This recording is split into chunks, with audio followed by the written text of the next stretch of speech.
Kuna jambo ambalo limekuwa likisumbua sana watu wengi, sawa na jambo lenyewe ni kutaka kuanzisha biashara, lakini kikwazo kikubwa kipo katika ule mchakato wa usajili. Unafikiri kwamba ni kwa nini hatua ya usajili imekuwa kama inakuwa ni changamoto kwa walio wengi? Asante sana ndugu mtangazaji. Na kama ulivyosema ni kweli kwamba kuna changamoto katika usajili hasa wa biashara zinazoanza, biashara ndogo na zakati zinazoanza. Lakini kwa takwimu, yani kwa utafiti mdogo nilioona, ni kwa sababu si kwamba kuna kabisa kwamba kuna shida yani shida kubwa ninayoiona ni kwamba kuna biashara, yani huduma nyingi za serikali zimeingia kwenye mfumo tunaita e-government. Ni mfumo wa huduma za mtandaoni, ambao sasa hizo huduma za mtandaoni, ukija kwetu sisi wa Tanzania hatujazoea mambo hayo.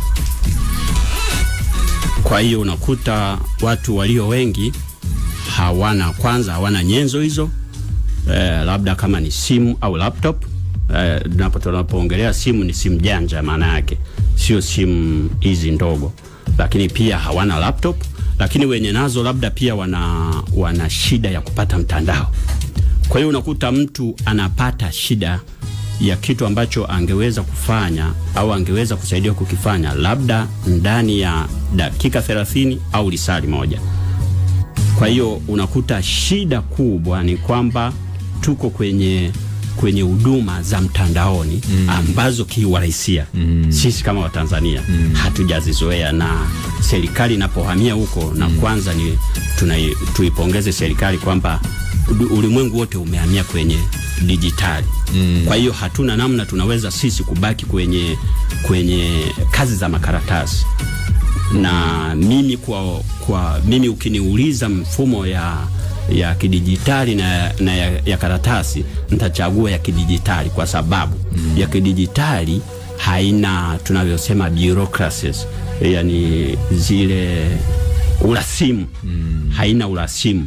Mfumo utakwambia hiki umefanya, na kama kiko sawa, kama hakiko sawa itakurudishia, na kama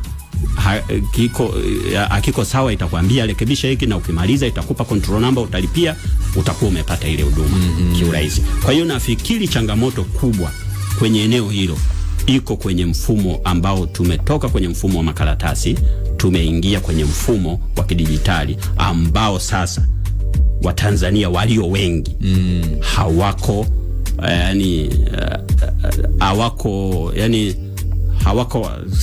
aware, yani hawajauzoea, hawana utambuzi, hawana uzoea. Kama ambavyo nimesema, hawana vifaa vya kuingilia. Walio wengi utakuta hana simu janja, hana laptop, lakini kama mwingine akiwa navyo atakosa mtandao. Kwa hiyo unakuta hapo, nafikiri kwa uelewa wangu, shida kubwa iko hapo.